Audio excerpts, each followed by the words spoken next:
Hi, thanks again for joining me in this edition of Clear Thinking Digest. We are still exploring the Intelligence Upgrade series, where I'm helping you to understand some of the skills and the mindsets that are required for you to get to the top 1% of your career. These are capabilities of your mind that allow you to process information, interpret the world better, and make better decisions that can help you to get to the top 1% of your career. And in the previous editions, I've explored in great detail some of the cognitive resources of your mind that you would need to master. And one of the skills that will allow you to do that is what I've called cognitive utility. And I've explored how you can use cognitive utility, which can be expressed, which can be achieved through cognitive attention, cognitive time, cognitive space, and cognitive energy, and how you can use these resources of your mind, how you can use how you can manage these resources of your mind by mastering the processes that are involved in it, and how your mind can deploy this to get to the results that you need in your work. But there are other skills that you need also that will get you to the top 1% of your career. Because as I have explained in the beginning of this series, that intelligence is the ability to get yourself to interpret the world and to do it accurately and fast enough in order to ensure your survival and then your progress. That's your ability to thrive. So if you're going to properly interpret the world, if you're going to properly get yourself to interpret the world accurately and fast, then you would need a lot of skills. You need a lot of capabilities. And then these skills and these capabilities, when you bring them together with the right mindset of mindsets, then when you bring all of them together, then you would get to what I call sufficient intelligence. And it's at this point that you will be able to exercise sufficient authority in your field of work that will grant you the success that you need.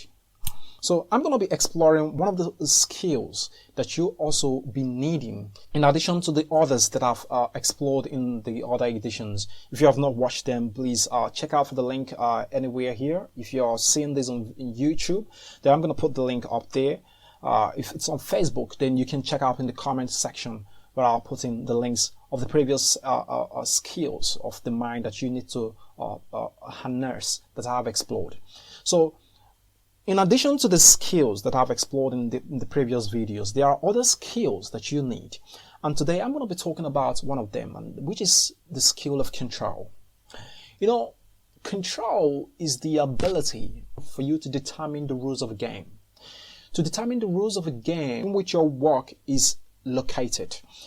And so if you're a school teacher, if you're a teacher, if you're a lecturer, if you're an engineer, if you want to get to the top 1% of your career in that field, you need to exercise some level of control for you to get to that level. And if you check practically all the people who are really crushing it at the top 1% of their career, whether it's in business, whether it's in the career path, check all of them. You would find out that at the basic level of what has given them the ability to get to this level of their career is their ability to exercise sufficient control over the resources in that field and over their ability to acquire those resources. And so for you to get to this top 1% of your career, obviously you need the skill of control.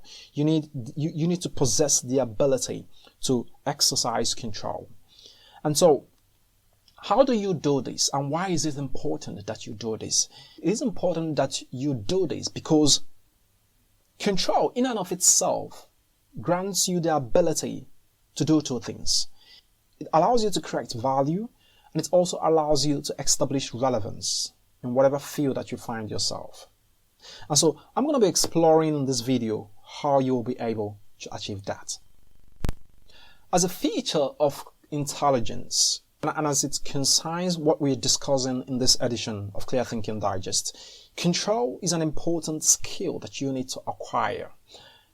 And you need to establish control in three most important places if you're going to get to the top 1% of your career. And these three places are, you need to exercise control over your skill. You need to exercise control over your work, and you need to exercise control over your environment. If you're able to establish control in these three places, you would find yourself crushing it. You would find yourself really exploring and making it at the top 1% of your career. And so in this video, I'm going to be focusing on the first part, which is exercising control over your skill. You see, if you check everyone that is really crushing it at the top 1% of their career, be it in business, be it in the career path, whatever field that you want to talk about, if you check all of them, you will find out that they have one common characteristics, and that is the fact that they have considerable control over their skill. What does it mean to have control over your skill? To have control over your skill, it means that you have the capacity to determine your ability to learn and to improve your skill. And you have the ability to establish value using your skill and to establish relevance using your skill. So two things are very important when it comes to establishing control over your skill: value and relevance. These two things are the two most important things that will allow you to establish a considerable control and for your skill to really make a mark in your industry. Your skill has to be able to deliver the value that will solve people's real needs, and it should be able to help you establish sufficient relevance in your field of endeavor for you to establish your place in that field of work. So how do you do this, and how do you achieve it? There are two key important challenges that everyone usually faces when it comes to establishing control over your skill. And the first in these is what I call human skill innovation. You see, recently there's been cries in the United States and most parts of Europe over people coming over to take over other people's jobs in their country. And so you have in this challenge that foreigners who have the ability to deliver value in some field of work now come over to a particular country and they deliver that value at a cheaper price. And you now find that people, the indigenous people in these countries, are now finding it difficult in order to get jobs that they can do and get, paid for. Now, this is a very typical example of how human skill innovation can truncate your skill if you do not work in order to take care of this. So your ability, your relevance in your work, in your area of competence is largely determined by the amount of value that you're able to generate, that you're able to deliver and give to your employee or to your boss, whatever person that you're delivering that value to. And the person that you're delivering this value is going to measure it based on two areas. And those two areas are whether the value that you're giving to the person is sufficient enough, and whether you're giving that value at a price that he or she deems, favorable or reasonable. So how does this now play into you establishing control over your skill? When either of these two areas that I've mentioned becomes affected, your control over your skill will also be affected. If the value that you're delivering is not sufficient enough, or your employee, the person that you're giving this value, doesn't see that value as a sufficient value that is enough for him to pay, to part with his cash, then that your value automatically becomes less valuable or less useful to the person, and you no longer have control over your skill in this sense. The second part is when the value that you're delivering, the person that you're giving that value views the value that you're delivering as too costly and he or she cannot afford it. At that point, the person is not going to seek your service any longer. He's going to go to another person who has the cheaper product, or the person who can deliver that service at a much cheaper rate. And so you want to be conscious of these two areas when you're delivering your value, in your establishment of your skill and in your delivering of value. You want to make sure that you're delivering sufficient value and you're delivering it at a rate that the person finds sufficiently useful when it comes to price. Now, these are the two key areas that folks in the United States and Europe are really finding it difficult, because the guys from China are really delivering the same amount of value, sufficient value, at a much cheaper rate. And so you find companies now moving their factories from the United States to these countries because they can get the same amount of value that they desire at a much cheaper rate. And so because of this human skill innovation happening in this fashion, you find out that the folks in these countries, to a large extent, people whose skill are within the category that this human skill innovation from other countries like China and India are really encroaching on, now find their jobs really endangered. So this is a very key aspect. This is an important place you want to watch out for when it comes to establishing control over your skill. You want to make sure that you have a historic futuristic mindset that allows you to go in the past, understand the most relevant patterns that have determined and have created your field of endeavor, your field of work, your industry. You want to understand the pattern, have created it. And you want to have also a futuristic mindset that allows you to predict the future of your industry, the trends that are happening in your industry, the emerging technologies that are happening in your industries, the emerging trends that are happening in your industry, and how they are affecting the productivity level, the demand for value in your industry. By doing this will enable you to establish sufficient control over your skill and to maintain relevance in the work that you're doing. Another area that your skill will face huge competition, apart from the human skill innovation, is technological innovation. And so this is a very hot topic that is going around today. People talking about technology and AI taking over their jobs and all of that. And what I will say to that is actually real. Technology is going to take away your jobs, and it's going to hit really hard if you don't understand how to establish control over your skill. So what do I mean by that? Why is it a dire situation, like I say it? It is a dire situation because of the facts that are on the ground currently. It used to be that in the past, the advice used to be that we are in a digital era. And so it is important that you learn digital skills. And that advice used to be relevant up until now. Why is it no longer relevant for you to take up the advice to learn digital skills? If you understand the very basic principle behind skill, what skill is and what jobs are, then you would understand, you have a full grasp what I mean by when I say that having digital skills is not enough. As a matter of fact, it's not going to be relevant in the coming decades, in the coming years that are coming. It's not going to be relevant anymore. And so skill in and of itself, it's basically about getting tasks done. That's what skills allows you to do. It allows you to get a task done.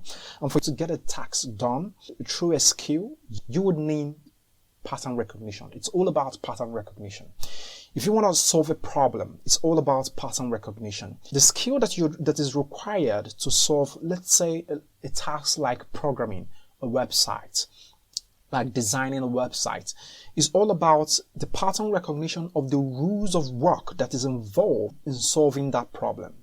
And the same thing applies to basically every kind of work that you are engaged in, be it teaching, be it medical surgical operation that you're doing, be it any kind of task that you want to get done. It's all about pattern recognition. The pattern recognition of the rules, the set of rules that are involved that you're going to do from A to Z that are required for you to get that task done. And so skill is your ability to understand these patterns and then to follow them to their logical conclusion and to get that problem solved. That is what a skill allows you to do. Now, any sufficiently advanced AI system, artificial intelligence system, that understands how to run this pattern, to follow these rules and to get to their logical conclusion, can perform any task. It can perform any task whatsoever that is given to it to perform within a certain amount of time.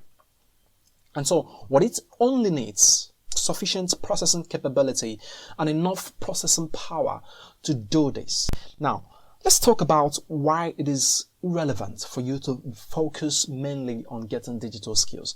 In the short term, digital skills, don't get me wrong, in the short term, my advice is for you to get digital skills. They're going to serve you in the short term.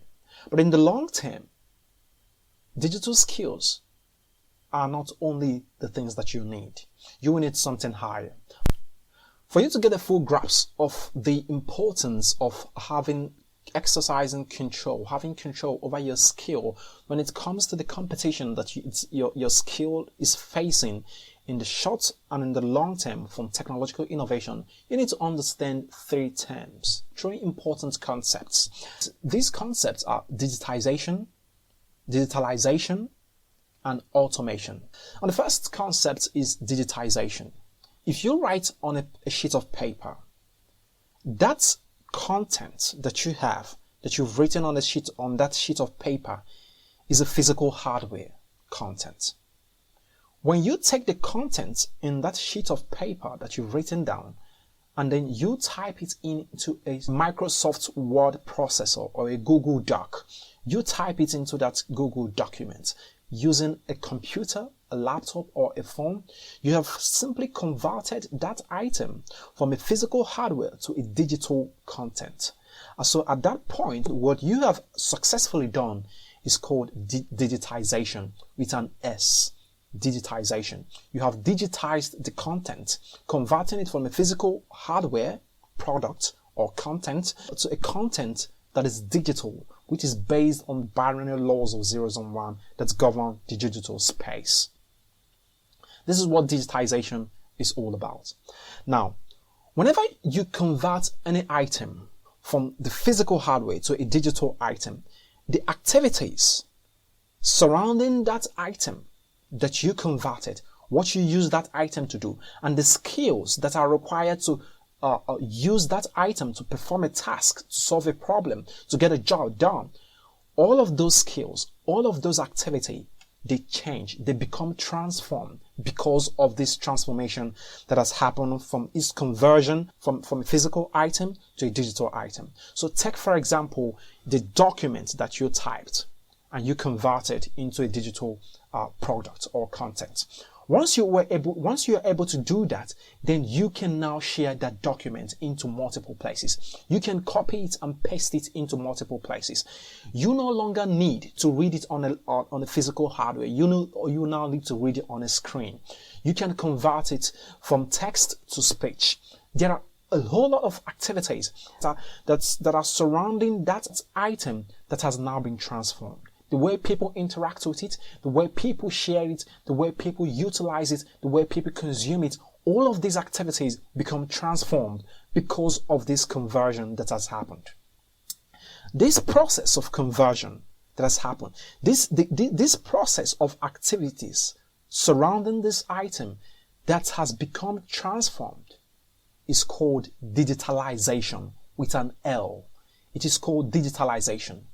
And so when you get an item and then you digitize it, automatically every activity that is surrounding that item will be digitalized. And so when this happens, that is the point whereby the skill that is required for that item, that is required to use that item to perform a task, to solve a problem, or to do anything, the skill at that point, when it has been digitalized, becomes a digital skill. So let's say you are a graphic designer, let's say you are an illustrator, and you understand the principles of design and how to do go about that. Once the item, your painting brush has been converted from the physical hardware painting brush to an iPad touch pen that you can now use on your iPad or on your touch screen to design and to paint, that activity, that item, once it has been converted, your activity surrounding it has also been digitalized. And so you now require a digital skill to perform the same task that has now been converted into a digital activity. And so this is the transformation that goes on when a skill is transformed from a physical product to a digital product. Now, notice that at the early stages of human writing, of language development, we started writing. We used pencils papers or pens to write. When we converted those items, those tools for writing to typewriter and then to laptops and computers, they were digitized. And so the activities around those items were also digitalized.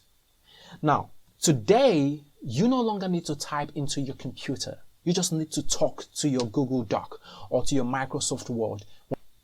So what it means is that at this level, we have gone to an advanced level of digitization. But we are getting to the point, like it is happening in most companies, like if you go to Amazon, if you go to most manufacturing companies, the full work that is involved in their processing system has been fully automated. They have been fully converted in the sense that human activity is no longer required. Human input is no longer required to get the tasks done, to get the jobs done. And so this is the point where we get to the third word that I'm exploring here, which is automation. Automation is the point whereby human physical activity, your input, human input is no longer required to get a task done. And so it happens when a system sufficiently gets to its most advanced level of digitalization. So at that point, the human input will no longer be required. And so what this means is, and we see that many activities that we do today, many jobs that we do today are gradually going through these phases, and they are approaching and getting to the point where they are fully automated. So what this means is that any item that can be digitized, the activities, including the skills surrounding that item, that activity can be digitalized. And any skill or any competence that can be digitalized will, over time, be automated.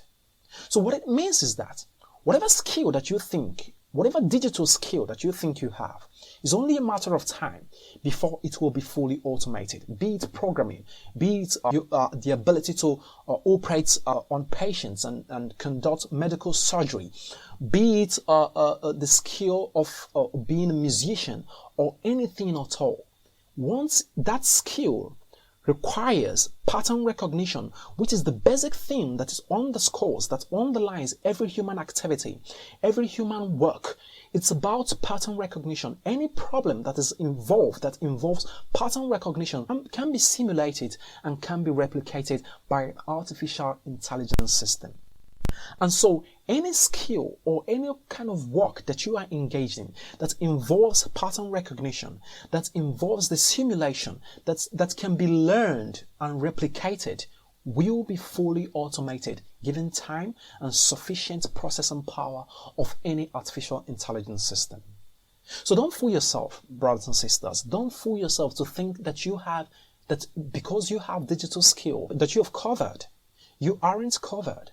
For you to establish full control over your skill when it comes to the competition that technological innovation is bringing to human skill, you need what I call digital mastery. This is what you need. You don't need digital skill. What you need is digital mastery. And so at the point of digital mastery, you are no longer struggling to perform tasks. What you are doing at this level is that you understand the laws and the systems and the processes that are involved in the operation of the cyberspace, in the operation of the digital world. You understand how all the systems and processes that are involved in the communication, in the transformation, in the processing. You understand how these rules apply, and you can bring them together, this understanding together, and then collaborate with digital systems and then get important projects done. And so what you need at the level of digital mastery is a digital systems thinking, is an understanding of the digital laws that govern the digital space. You need the ability to collaborate, to work together with AI to get problems done. And then you need, finally, what my friend Tom Ross talks about, the ability to find problems and then to convert those problems to digital systems, to AI systems, so that they can get those problems done more efficiently and more effectively for productivity. When it comes to productivity and efficiency is for machines, it's not for humans. Well, the only thing that is required and left for humans is innovation and creativity. And even technological systems are also capable of creativity. But innovation is what I think is left for us humans to engage in. So for you to establish sufficient control over your skill with regards to the competition that your skill is facing from technological innovation, you would need digital mastery. And time will fail me to explore more on this digital mastery. But I encourage you to look out for my book, A Journey to 1%. In that book, I explore all the concepts and all the theories that I'm exploring in this video. I explore them in detail, and I'm going to be releasing this book very shortly. So you got to watch out for the book. It's going to be coming out very soon. I explore all the concepts and all the theories that will and the strategies and the approaches that will help you to upgrade your intelligence to get to the top 1% of your career. So this is my message for you to hear today. Thanks so much for joining me in this edition of Clear Thinking Digest, especially the Intelligence Upgrade series. I encourage you to subscribe to this channel if you're viewing this on YouTube. And if you're seeing this on Facebook, please endeavor to like my page and to click the notification button so that you can get more notifications of these videos whenever they drop. In next week's video, I'm going to be exploring the second important area that you need to exercise control, and that is your work. In order for you to establish the control that you need to get to the top 1% of your career. So endeavor to watch out for that video. I'm going to be dropping it here on Facebook and on YouTube and on Instagram. Whenever you're seeing this, I'm going to be dropping it there. So endeavor to join me, and I assure you that it promises to be very interesting and very insightful. Thanks so much for joining me today. My name is Ugo. I'll see you next week.